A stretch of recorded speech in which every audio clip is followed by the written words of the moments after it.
All right, we're going to go over to Kaysville, where Jason has a question about encryption technologies. Jason, you're on the line with Senator Lee. Hello, Jason. Good evening.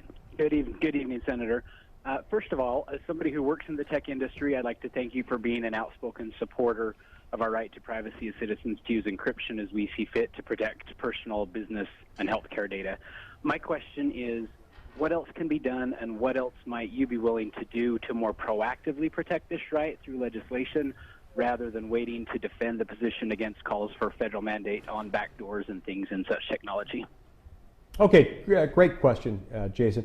First of all, this is one area where if we do nothing, we will protect the right of tech companies, we will protect the corresponding rights of the American people against the kinds of mandates we would see if Congress suddenly passed a law saying you must provide the government with a backdoor, with an encryption backdoor.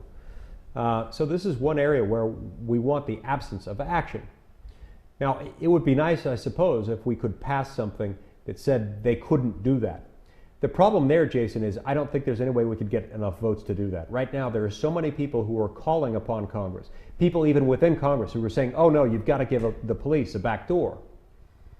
There are so many of those that I don't think there's any way we could get an affirmative piece of legislation affirmatively protecting that right. I'd love to do that when we have the votes. I don't think we do right now. In the meantime, I'm doing everything I can to stop the calls for a mandate for a backdoor. Imagine if there were a law that said that everyone had to have a lock on their door with a specific type of lock that could always be opened by somebody within the government. Now, it might sound innocuous enough if this would be handed out only to the police, but if you proceeded with a law like that, you would eventually realize that that key could be copied. It could be copied by bad people, not just by bad people within the government, but bad people outside the government. So too with encryption, but it's even worse, you see, because with any kind of a mandate that requires a backdoor to encrypted technologies, and by backdoor I mean something that would allow law enforcement officers, the government basically, to unlock and obtain access to your mobile digital device, your computer or whatever, anything that you use with encrypted technology. Then all of a sudden that's available to many thousands of law enforcement jurisdictions within this country. And all of a sudden it would be almost impossible to deny access to that code, to that key, to other law enforcement agencies outside the United States. And once that happens, it's impossible to prevent basically anyone from gaining access to that, even people who have no business gaining access to it.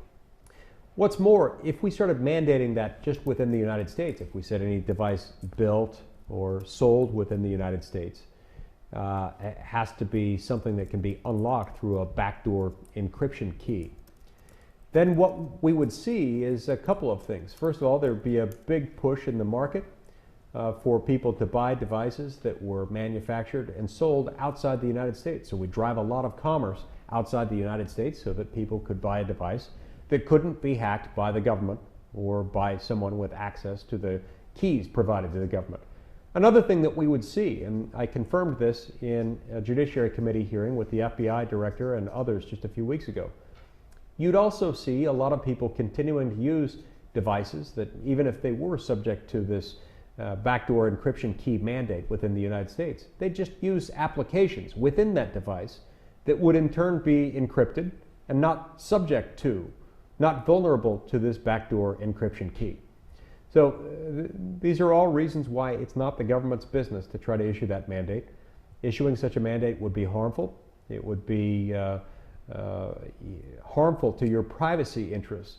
It would also be harmful to the economic interests of the United States of America, and it would do little or nothing to actually protect American national security or to protect the lives of individual Americans.